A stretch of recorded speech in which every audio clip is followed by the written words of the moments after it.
हालांकि दोनों ने एक दूसरे की ओर देखा और ज़ोर से हंसने लगे। वो मरने वाले थे, लेकिन उनके चेहरे पर पछतावा का कोई भी निशान नहीं था। हातिम ने गरजते हुए कहा, चलो जल्दी से मारो, देखता हूँ कि तू मुझे कितनी बार में मार पाएगा।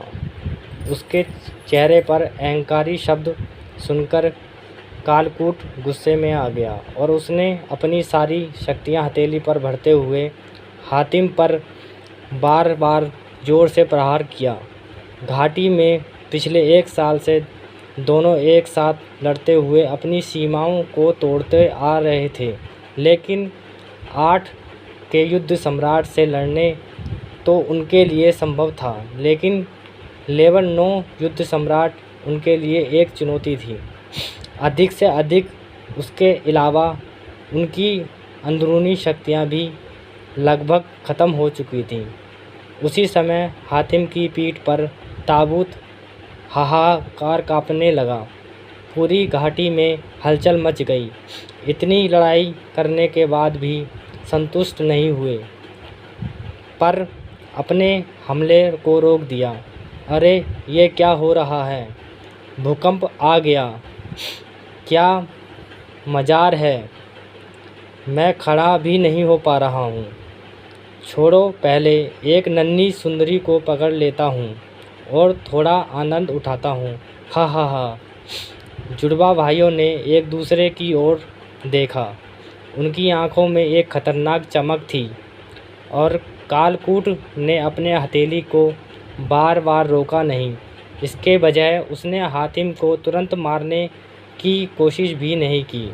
अपने बार बार गति और भी बढ़ा दी, क्योंकि कोई भी आए तो मैं मार दूं। हातिम ने पूरे चेहरे पर एक बड़ी मुस्कुराहट फैला गई थी। अचानक उसके दिल में मरने का डर खत्म हो चुका था और उसने जोर से हा हा हा हा हा हा, मृत्यु तो तेरी होगी। हरकत भी हंस गई। उसकी हंसी इतनी तेज थी कि हवा भी गूंजने लगी। वो आ गया है, मास्टर आ गया है, यंग मास्टर आ गया है, हा हा हा। दोनों पागल पागल से हंसने लगे। मैंगी और बाकी महिला शिष्य भी चारों तरफ देखती रहीं, लेकिन उन्हें कहीं भी संप्रदाय सम्राट की छवि नहीं दिखाई दी। कालकूट ने गुस्से में गर्ज कर कहा, बेवकूफ़, आनंद बड़ा होता है, अब मारने के लिए तैयार हो जाओ। जैसे ही उसकी हथेली से हातिम के सीने पर लगने वाली थी, पर हुई वह अचानक खुल गया और उसमें एक विशाल तलवार बाहर निकल गई। एक आकृति उतरी, तलवार को थमथमाते और सामने वाली पेशानी को ओर से इशारा किया।